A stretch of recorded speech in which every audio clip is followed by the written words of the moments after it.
Welcome to BV9 news. ముందుగా headlines చూద్దాం. చంద్రబాబు సంచలన నిర్ణయం. విశాఖ ఎమ్మెల్సీ ఉప ఎన్నికకు కూటమి దూరం, గెలవడం కష్టం కాకుండా హుందా రాజకీయాల కోసమే నిర్ణయమైన చంద్రబాబు. అధినేత నిర్ణయంపై పార్టీ నేతల హర్షం. నేటితో ముగియనున్న ఉప ఎన్నిక నామినేషన్ల గడువు.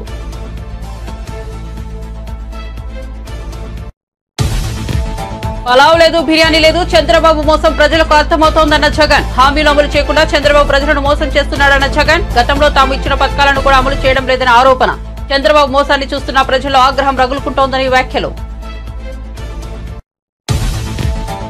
హరీష్ రావు వ్యాఖ్యలు బాధించాయని కన్నీటి భరింతమైన మంత్రి తుమ్మల నాగేశ్వరరావు. తాను ఎప్పుడూ క్రెడిట్ కోసం పాకులాడేదేనన్న తుమ్మల నాగేశ్వరరావు. ప్రచారం కోసమే బటన్ నొక్కే పనులు చేయలేదని వ్యాఖ్య. అవమానించిన వారికి కూడా నేనేంటో తెలుసునన్న తుమ్మల. ప్రపంచ అంతరిక్ష ఉత్సవాల్లో పాల్గొన్న AP deputy CM Pawan. ISRO సైంటిస్టులు మన దేశానికి నిజమైన హీరోలు. చంద్రయాన్ 3 విజయంతో ప్రపంచానికి భారత్ సత్తా ఏంటో తెలిసిందన్న పవన్.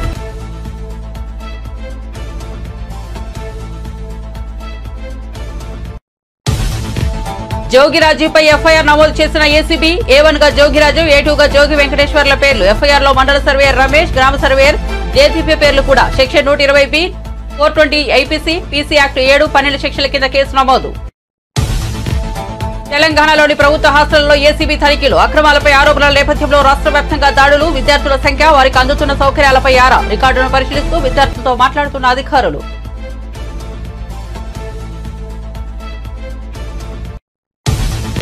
ఎలక్షన్ సమయంలో వైఎస్ఆర్సీపీ నేతలు టచ్లకు వచ్చారన్న హోంమంత్రి. విలువలకు గౌరవం ఇస్తూ ఎన్నికల నుండి దూరంగా ఉన్నామని అనిత వివరణ. అధికారంలో ఉన్నప్పుడు క్యాంపు పెట్టగలమని హోంమంత్రి అనిత స్పష్టం.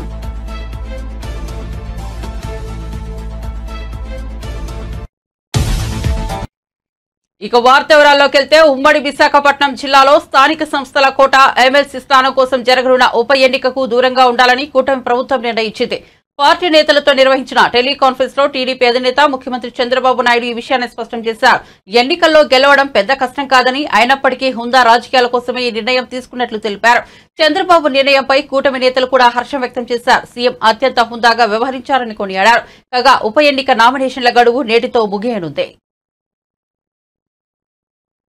మానవ వనరుల అభివృద్ధి మంత్రిత్వ శాఖ సంబంధిత అంశాలపై ముఖ్యమంత్రి శ్రీ నారా చంద్రబాబు నాయుడు సచివాలయంలో సమీక్ష నిర్వహించారు.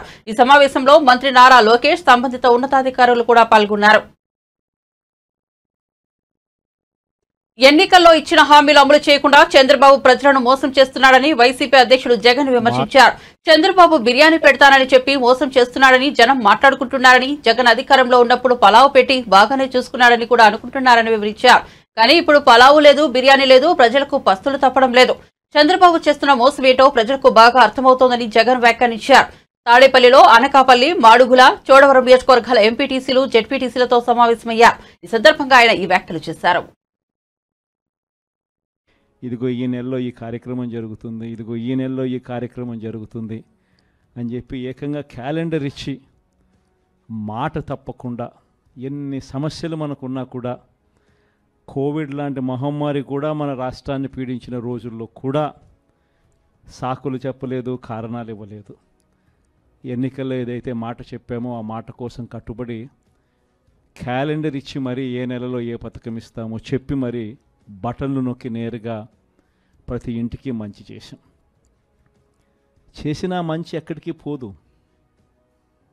ఆ మంచి ప్రతి ఇంట్లోనూ కూడా ఈ రోజుకి కూడా బ్రతికే ఉంటుంది.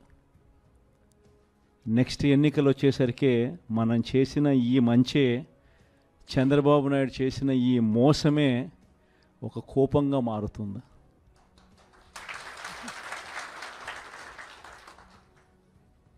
ఎందుకనంటే చంద్రబాబు నాయుడు గారి క్యాంపెయిన్ కూడా మనం చూసాం. జగన్ ఏమో పలావ్ ఇచ్చాడు, బాగానే చూసుకున్నాడు. కానీ చంద్రబాబు నాయుడు బిర్యానీ పెడతానన్నాడు. తీరా చూసేసరికి పలావు పోయింది, బిర్యానీ పోయింది, పస్తు పండుకోవాల్సిన పరిస్థితిలో ఈ పొద్దు మేము ఉన్నాము అని చెప్పి ప్రజలందరూ కూడా అనుకుంటా ఉన్న పరిస్థితిలో ఈరోజు రాష్ట్రాన్ని చూస్తూ ఉన్నాం. ఈరోజు వైఎస్ఆర్ కాంగ్రెస్ పార్టీయే, మన పార్టీయే అధికారంలో ఉంటే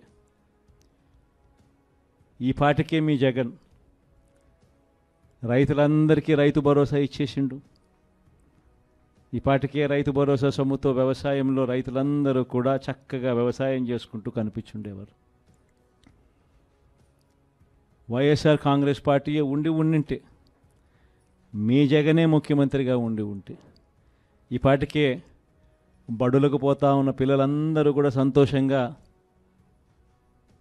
బడులకు పోతా ఉందరు.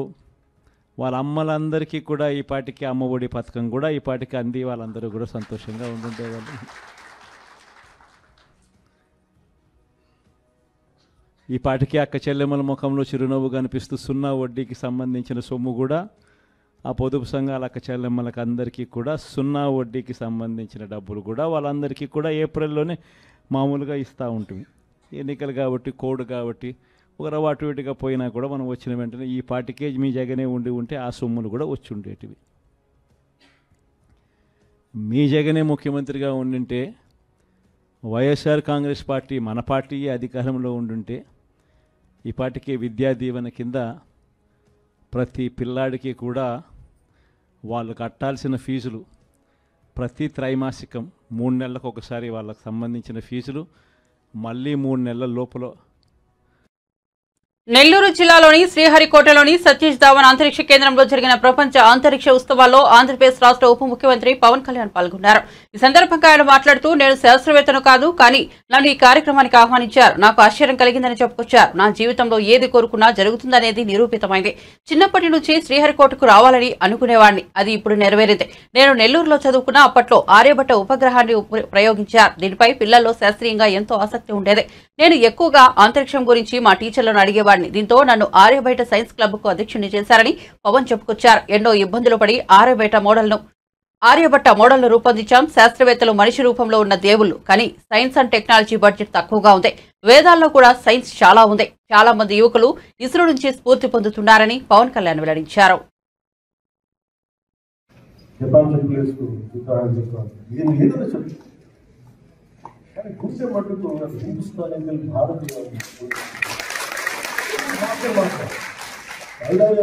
తమిళ్లో మాట్లాడలేదు, తమిళ్లో మాట్లాడతా, తమిళ్ తెలియదు, ఎప్పుడు చాలా ఎప్పుడు తమిళంతా ప్రాంతంలో జరిగే తమిళ్లో మాట్లాడలేదు. బ్యూటీ ఆఫ్ ఈ Satish Dhawan space centre star right from Kashmir Kerala, Kanyakumari, అలాగే మనకి కామాఖ్య, భారత, అన్ని భాషలు, అన్ని రాష్ట్రాలు అందరు కలిస్తేనే that's what make ISRO the greatest space organisation.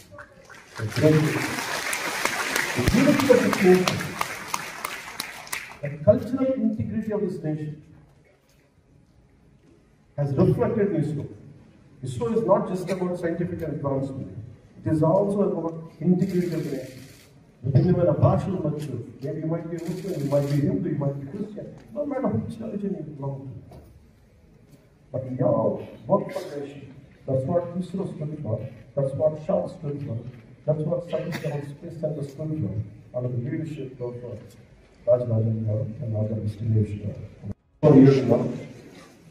Sriharikota is simply the second best spaceport in the world after Kennedy Space Center. From the time of its establishment in 1971, Sriharikota has been pivotal for many successful launches and we have got to numerous missions which have not only become tangible reality, but also has the potential to transform into a billion opportunities. As per my understanding, నిరంతరం ఉపయోగపడేవారు గత 3 years ఈ సమస్య ఎలా ఉందని చెప్పారు. Total road కూడా 17 kilometres. So Venkateswara is గారిని అడిగాను, కలెక్టర్ తిరుపతి, దీన్ని ప్రజలు ప్రత్యేకించి వార్పుడులు యుద్ధ ప్రాతిపదికన చేపట్టారు. పని మొదలైంది. ఇందాకే రివ్యూ కూడా చేశాను. గుంతలు కూర్చొని రోడ్డుకి 20 గ్రావెల్ వేయడం. అగ్రిగోల్డ్ భూముల వ్యవహారంలో ఆరోపణలు ఎదుర్కొంటున్న వైసీపీ నేత మాజీ మంత్రి జోగి రమేష్ ఇంట్లో ఉదయం ఏసీబీ అధికారులు తనిఖీలు చేపట్టారు. 15 మంది అధికారులతో కూడిన ఏసీబీ బృందం ఎన్టీఆర్ జిల్లా ఇబ్రహీంపట్నంలోని జోగి రమేష్ నివాసానికి ఉదయం 5 గంటలకు చేరుకుని సోదాలు జరిపింది. ఈ సందర్భంగా పలు రికార్డులు మరియు డాక్యుమెంట్లు స్వాధీనం చేసుకున్నారు. అనంతరం ఈ కేసులో కీలకంగా భావిస్తున్న జోగి రమేష్ కుమారుడు జోగి రాజును అధికారులు అదుపులోకి తీసుకున్నారు. తాజాగా ఆయనపై ఏసీబీ ఎఫ్ఐఆర్ నమోదు చేసింది. రాజు పేరును ఏవనగా చేర్చింది. అలాగే ఏటుగా జోగి వెంకటేశ్వరరావు పేరును చేర్చింది. వీరితో పాటు ఎఫ్ఐఆర్ లో అంబాపురం మండల సర్వేయర్ రమేష్, గ్రామ సర్వేయర్ దేదీప్య, నున్నర సబ్ రిజిస్ట్రేషన్ వి నాగేశ్వరరావులను కూడా ఎఫ్ఐఆర్ లో చేర్చింది. Section 120B 420 IPC, PC act 7, 12 సెక్షన్ల కింద అలాగే ఏపీ ల్యాండ్ గ్రాంబింగ్ యాక్ట్ సెక్షన్ 4 ప్రకారం కేసు నమోదు చేశారు. ఎలక్షన్ అనగానే చాలా మంది వైఎస్ఆర్సీపీ నేతలు తమకు టచ్లోకి వచ్చినట్లు హోంమంత్రి అనిత తెలిపారు. తాము అధికార పార్టీలో ఉంటామని క్యాంపు పెట్టాలనుకుంటే పెట్టగలమని చెప్పారు. విశాఖ ఎమ్మెల్సీ ఎన్నికల్లో పోటీ చేయాలని అనుకుంటే మంచి మెజార్టీతో తాము గెలవమని ధీమా వ్యక్తం చేశారు. కానీ విలువలకు గౌరవం ఇచ్చి తాము ఈ ఎన్నికకు దూరమని ఉన్నామని అనిత స్పష్టం చేశారు. తాము ప్రతిపక్షంలో ఉన్నప్పుడు వైఎస్ఆర్సీపీ నేతలు శాసనమండలిని రద్దు చేస్తున్నామని, ఇలాంటి వారు ఇప్పుడు ఎలా నామినేషన్ వేశారని అనిత మండిపడ్డారు. గెలవటానికి కానీ మొన్న పదం కాదు, గెలిచి చూపించాం. ఆల్రెడీ వాళ్ళ అధికారంలో 151 ప్లస్ మా నలుగురిని తీసుకున్న తర్వాత కూడా ఇంకా సంవత్సరం ఉండగానే 3 ఎమ్మెల్యేలు గెలిచాం. మామూలుగా కాదు, మంచి మెజార్టీతో 3 ఎమ్మెల్సీలు గెలిచాం. 3 ఎమ్మెల్సీలు మంచి మెజార్టీతో గెలిచాం. 3 ఎమ్మెల్సీలను ఈరోజు మేము పోటీ పెట్టాలి అనుకుంటే 5 నిమిషాలు గెలవటానికి. కానీ విలువలని రక్షించాలి, నైతికతను పాటించాలి ఉద్దేశంతో ఈరోజు మేము డ్రాప్ అవుతున్నాం. ఇంకొకటి కూడా దయచేసి కోరుకుంటున్నా, సందర్భం కాకపోయినా చెప్పాలి. ఎందుకంటే ఎమ్మెల్సీలు అనేసరికి పెద్దల సభ, గౌరవ సభ. అలాంటి పెద్దల సభకి పెద్ద మనసు ఉన్న వాళ్ళు, అదేవిధంగా కొంచెం వ్యక్తిత్వం ఉన్న వాళ్ళని పంపించాలి. ఒకరిని డ్రైవర్ని చంపినోడు ఒకడు ఎమ్మెల్సీ అనంతబాబు అని నిన్న మొన్న ఎపిసోడ్లు చూస్తున్నాం. ఇంకో ఎమ్మెల్సీ పరిస్థితి, శ్రీకాకుళం ఎమ్మెల్సీ పరిస్థితి. అంటే ఇలాంటి వాళ్ళందరినీ కూడా ఆ సభలకి పంపించి, పెద్దల సభకు పంపించి పెద్దల సభ తాలూకా గౌరవాన్ని కూడా కించపరిచే విధంగా చేస్తున్న జగన్మోహన్ రెడ్డికి ఒక్కసారి ఆలోచించుకోవాల్సిందిగా ఒకసారి మేమందరం కూడా కోరుకుంటున్నాం.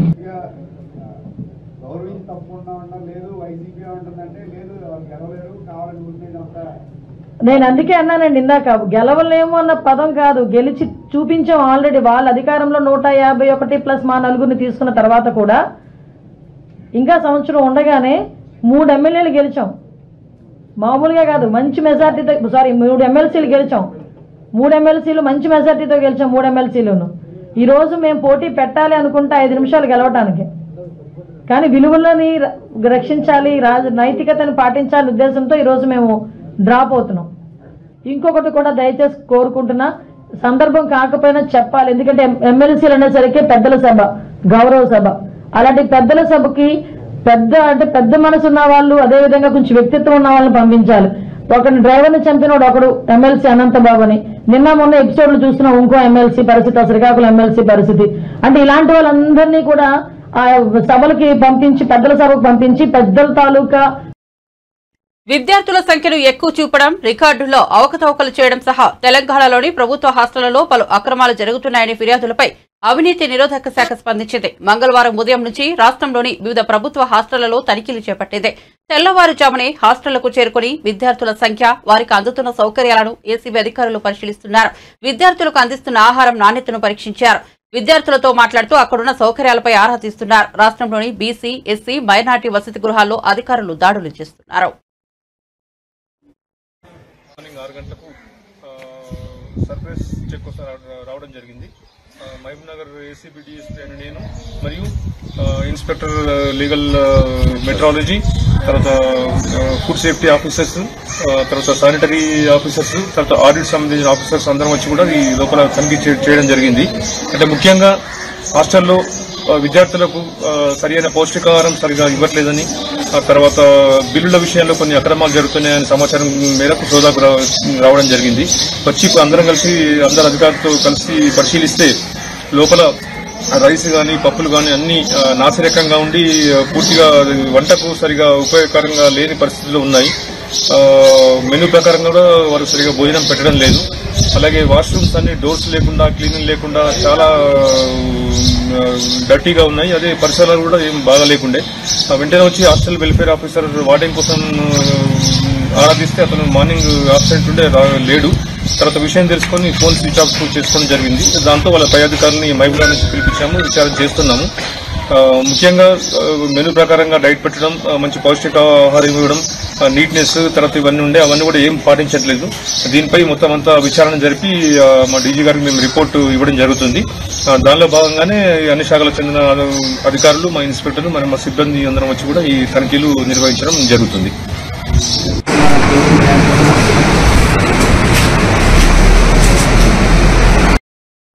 మనస్తాపంతో విద్యార్థి బలవన్మరణానికి పాల్పడిన విషాద ఘటన నెల్లూరు పట్టణంలో చోటు చేసుకుంది.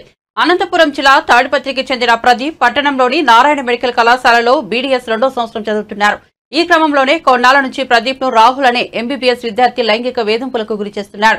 దీంతో తీవ్ర మనస్తాపానికి గురైన ప్రదీప్ రాహుల్ వల్లే తాను ఆత్మహత్యకు పాల్పడుతున్నానని చెప్పి సోమవారం రాత్రి సోదరుడికి మెసేజ్ పెట్టి కళాశాల బిల్డింగ్ పై నుంచి దూకి ఆత్మహత్యకు పాల్పడ్డాడు.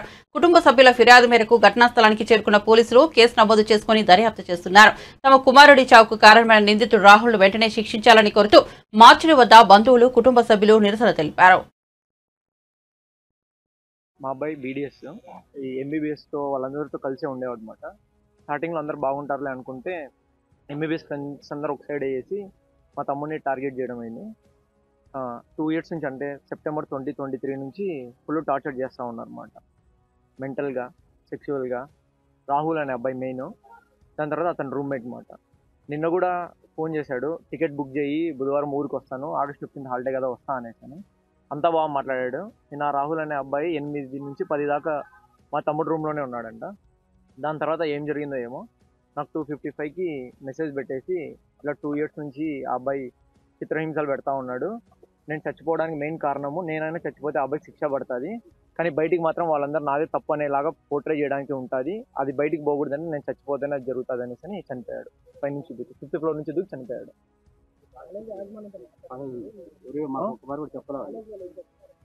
కాలేజ్ వాళ్ళు ఇంకా ఏం చెప్పలేదు అసలు.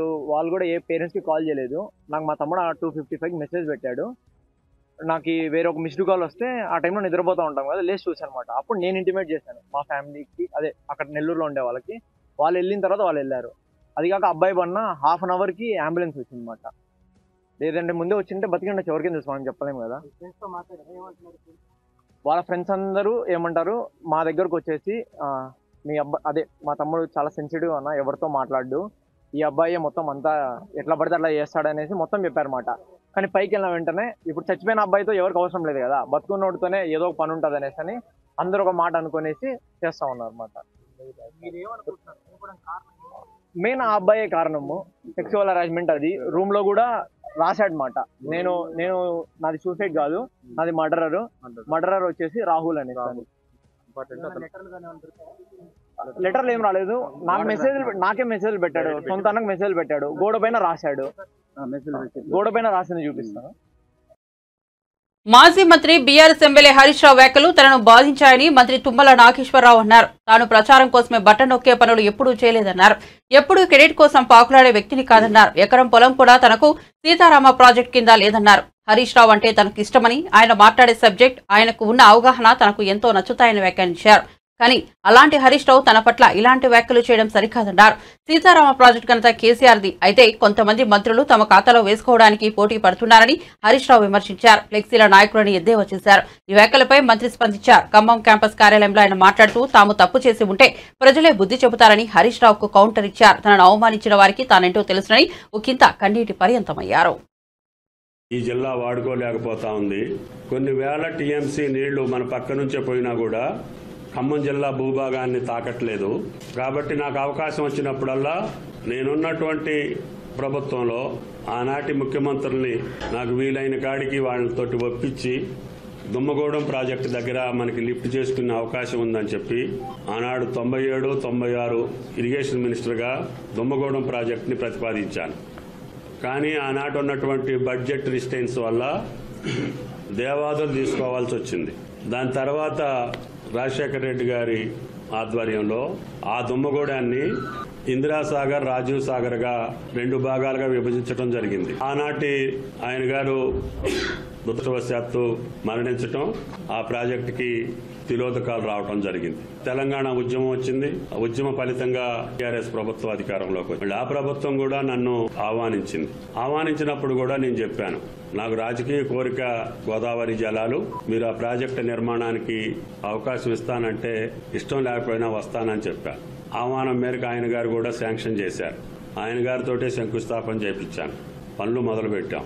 4-5 సంవత్సరాలు పనులు జరిగినాయి. రెండోసారి అధికారంలోకి వచ్చిన తర్వాత కేవలం పంప్ హౌస్లకు మాత్రమే పరిమితమైంది. మళ్లీ నాకు రాహుల్ గాంధీ గారి పిలుపు మేరకి నేను ఈ ప్రభుత్వంలో కూడా భాగస్వామిని అయ్యే అవకాశం వచ్చింది. ఆ రోజు కూడా భద్రాద్రి వచ్చినప్పుడు ముఖ్యమంత్రి గారికి, ఇరిగేషన్ మంత్రి గారికి చెప్పాను, సార్ ఇది ఇప్పటికే 8,000 కోట్లు చిల్లర ఖర్చు పెట్టారు, దీన్ని ఏదో రకంగా ఉపయోగంలోకి తీసుకురావాలి. ఇప్పుడున్నటువంటి సిస్టాన్ని మొత్తాన్ని కంప్లీట్ చేయాలంటే మొట్టమొదటిగా జూలూరుపాటు టన్నెల్ని పూర్తి చేయాలి. అది ఇంకా నిర్ణయం చేయలేదు కాబట్టి మీరు ఎమ్మటే దానికి ఉపక్రమించండి అని చెప్పి ఇరిగేషన్ మంత్రిని, ముఖ్యమంత్రి గారిని అడిగాను. వాళ్ళు ఈ సంవత్సరం మొదలు పెడదామని చెప్పారు. అదే రకంగా యాతాలకుంట టన్నెల్ పూర్తయితేనే సత్తుపల్లి ట్రంక్కి నీళ్లు వెళ్తాయి. అది కూడా నేను ఈ ప్రభుత్వంలోకి వచ్చాక మొట్టమొదటి రోజునే మంత్రి అయ్యి జిల్లాకు వచ్చిన మొదటి రోజునే అధికారులను పిలిపించి సత్తుపల్లి టన్నెల్కి పనులు ప్రారంభించాను. అనాలోచితంగా నేను అభిమానించేటటువంటి వ్యక్తులు కూడా ఈ రోజు పేపర్లో వచ్చినటువంటి మిత్రులు, మాజీ ఇరిగేషన్ మంత్రులు, మాజీ ఆర్థిక మంత్రి ఆయన గారు కూడా ఈ ఆయన మాట్లాడిన తీరు ఇప్పుడు పూర్తయింది కేవలం పంప్ హౌస్లు 3 మాత్రమే.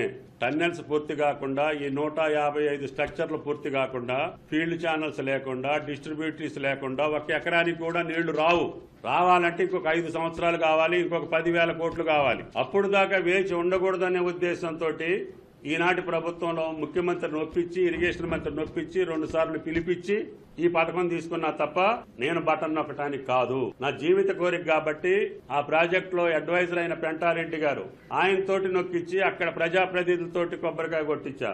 నేను ప్రేక్షకుడికి మాదిరిగా నుంచున్నా. రాష్ట్ర మంత్రిగా ఉండి కూడా ఆ నీళ్లు చూడాలనే తాపత్రయంతో వెళ్ళా తప్ప నేను ప్రచారం కోసమో, క్రెడిట్ కోసమో ఈ ప్రాజెక్టుల నిర్మాణం చేయలేదు. మీకు అంత కోరికుంటే మరి 5 ఏళ్లలో మీరే నీళ్లు చల్లుకుని ఎవళ్ళు అభ్యంతరం పెట్టకపోదురు. 5 సంవత్సరాలు దీని మీద దృష్టి పెట్టలేదు. దానివల్ల ఫారెస్ట్ క్లియరెన్స్ లేదు, టన్నెల్స్ లేవు, స్ట్రక్చర్స్ లేవు. 8 తన కొడుకు అరెస్టుపై జోగి రమేష్ సంచలన వ్యాఖ్యలు చేశారు. జోగి రమేష్ తనయుడు జోగిరాజును అరెస్ట్ చేశారు ఏసీబీ అధికారులు. అయితే జోగి రమేష్ తనయుడు జోగిరాజును అరెస్ట్ చేసి గొల్లపూడి ఏసీబీ ఆఫీసుకు తరలించారు అధికారులు. దీంతో కొడుకు వెనక ఏసీబీ ఆఫీసుకు వెళ్లారు తండ్రి జోగి రమేష్. ఈ సందర్భంగా జోగి రమేష్ మాట్లాడుతూ ఏమీ తెలియని తన కుమారుని అరెస్ట్ చేసి జైల్లో పెట్టాలనుకుంటున్నారని ఆగ్రహించారు. అంచెలంచెలుగా ఎదిగాడు, ఒక బలహీన వర్గాల వాడు, ఒక గౌడ కులస్తుడు. ఎదిగితే హర్షించాల్సింది పోయి మీరు మా మీద కక్ష కట్టి మమ్మల్ని జైలు పాలు చేస్తే మీరు ఆనందం పొందుతారు. ఏంటి దుర్మార్గం? నిజంగా తప్పు చేసుంటే, నిజంగా మా కుమారుడు తప్పు చేసుంటే శిక్షించిన అదొక అందం. కానీ ఏమీ తెలియకుండా ఈ విధంగా చేయటం ధర్మం కాదు, మీకు న్యాయం కాదు. ప్రజలు చూస్తా ఉన్నారు. ప్రజాస్వామ్యవాదులారా, ఒక్కసారి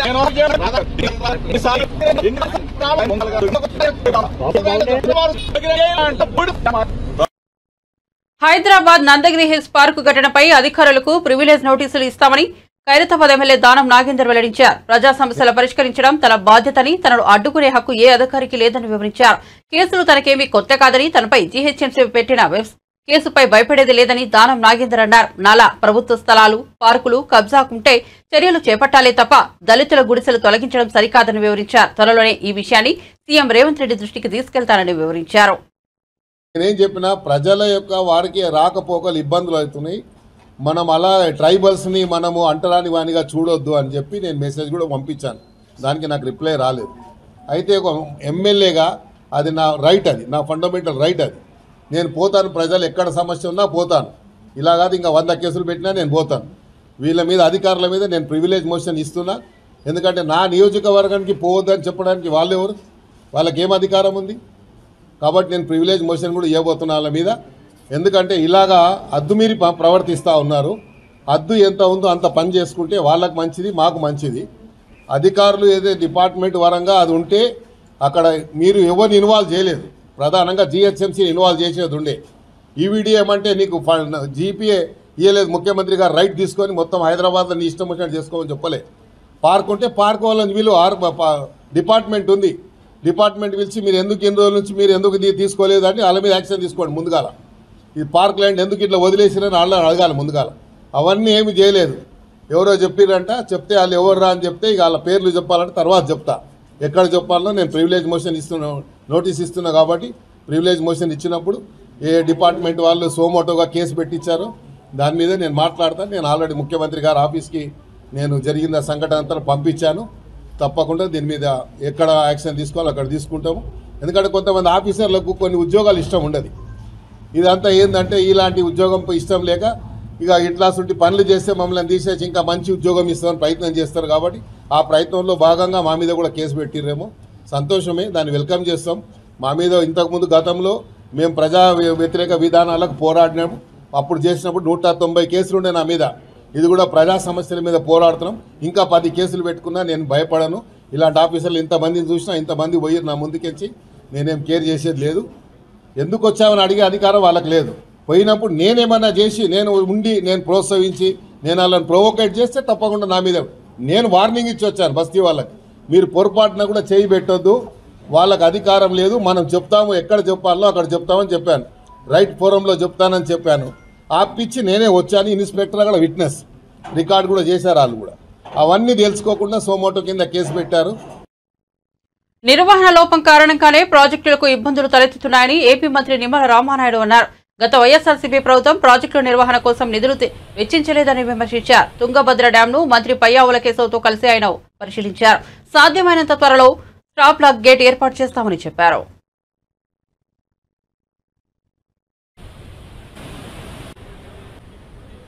ఈ యొక్క 19వ గేట్ ఏదైతే కొట్టుకుపోయినటువంటి పరిస్థితుల్లో మరి ఇది పురాతనమైనటువంటి అంటే దగ్గర 70 సంవత్సరాల ప్రాజెక్టు కావడం వల్ల ఏదైతే ఆ గేటుకి సంబంధించి 45 సంవత్సరాలే దాని లైఫ్, బట్ ఇది 70 ఇయర్స్ అవడం వల్ల మరి ఆ ప్రాబ్లం వచ్చింది అనేది ప్రాథమికంగా కొంత చెప్తున్నటువంటి పరిస్థితి.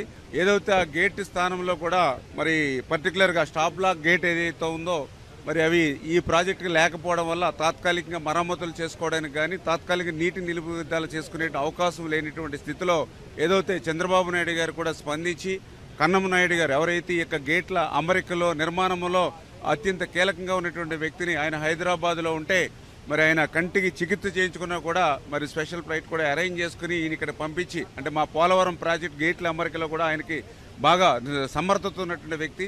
ఆయన యొక్క సారథ్యంలో ఇమ్మీడియట్లీ ఎందుకంటే ఏదైతే గేట్ని మనం పునర్నిర్మాణం చేయాలంటే ఆలోచనతో ఉన్నప్పుడు పూర్తి స్థాయిలో నీరు తగ్గిస్తే అంటే ప్రజెంట్ 104 టీఎంసీలు నీరు ఉంది. మరి కొత్త గేట్ని మళ్ళీ ఆ స్టాప్ లాక్ గేట్ని మనం ఏర్పాటు చేసుకుంటే మొత్తం నీటిని తగ్గిస్తే అది 40 టీఎంసీలకి పడిపోతే దగ్గర 60 టీఎంసీలు నీరు వృధాగా పోయేటువంటి పరిస్థితి ఉంటుంది. అట్లా కాకుండా అంత స్థాయిలో నీటిని తగ్గించకుండా మనం ఈ యొక్క స్టాప్ బ్లాక్ గేట్ని ఏర్పాటు చేసుకునేటువంటి అవకాశాలని పరిశీలించమని చెప్పేసి మేము కూడా నిపుణులు కూడా కోరడం జరుగుతోంది. ఒకసారి రివ్యూ కూడా అధికారులతో కూడా రివ్యూ చేసి దీనికి ఈ కర్ణాటక ప్రభుత్వానికి సంబంధించి కానీ సిడబ్ల్యూసీ కానీ మా ఆంధ్రప్రదేశ్ రాష్ట్ర ప్రభుత్వం నుంచి కూడా ఏదైతే డిజైనింగ్ సంబంధించినటువంటి సిఈల్ని ఎస్సీల్ని అందరినీ కూడా ఒక బృందాన్ని కూడా ఇక్కడ మేము పంపించడం జరిగింది. ఏ రకమైనటువంటి సహకారం కావాలన్నా కూడా పూర్తి స్థాయిలో అందించడానికి సిద్ధంగా ఉన్నామనేది కూడా చంద్రబాబు నాయుడు గారు కూడా ఒక మెసేజ్ని కూడా ఇవ్వడం జరిగింది. సాధ్యమైనంత వరకు తొందరలోనే ఆ యొక్క స్టాప్ బ్లాక్ గేట్ని ఏర్పాటు చేయడం ద్వారా పర్టికులర్గా ఏదైతే అనంతపురం కర్నూలు. బులెటిన్ ముగించే ముందు హెడ్లైన్స్ మరోసారి చూద్దాం. చంద్రబాబు సంచలన నిర్ణయం. విశాఖ ఎమ్మెల్సీ ఉప ఎన్నికకు కూటమి దూరం, గెలవడం కష్టం కాకుండా హుందా రాజకీయాల కోసమే నిర్ణయమైన చంద్రబాబు. అధినేత నిర్ణయంపై పార్టీ నేతల హర్షం. నేటితో ముగియనున్న ఉప ఎన్నిక నామినేషన్ల గడువు.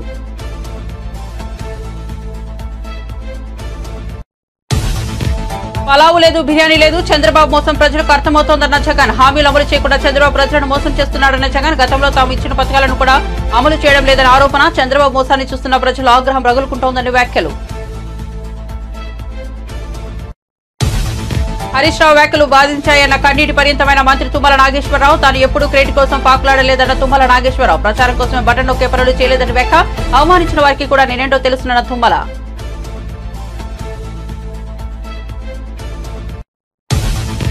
ప్రపంచ అంతరిక్ష ఉత్సవాల్లో పాల్గొన్న AP deputy CM Pawan. ISRO సైంటిస్టులు మన దేశానికి నిజమైన హీరోలు. చంద్రయాన్ 3 విజయంతో ప్రపంచానికి బాధ్యత ఏంటో తెలిసిందన్న పవన్ కళ్యాణ్.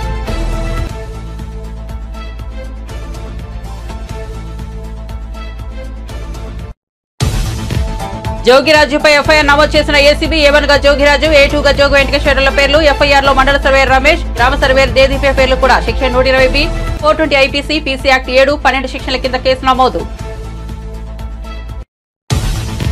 తెలంగాణలోని ప్రభుత్వ హాస్టల్లో ఏసీబీ తనిఖీలు అక్రమాలపై ఆరోపణల నేపథ్యంలో రాష్ట్ర వ్యాప్తంగా దాడులు విద్యార్థుల సంఖ్య వారికి అందుతున్న సౌకర్యాలపై ఆరా రికార్డులను పరిశీలిస్తూ విద్యార్థులతో మాట్లాడుతున్న అధికారులు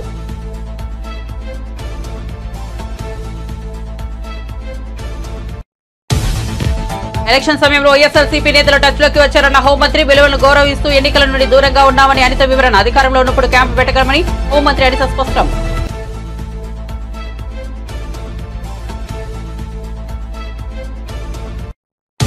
మరిన్ని అప్డేట్స్ కోసం చూస్తూనే ఉండండి BV9 న్యూస్.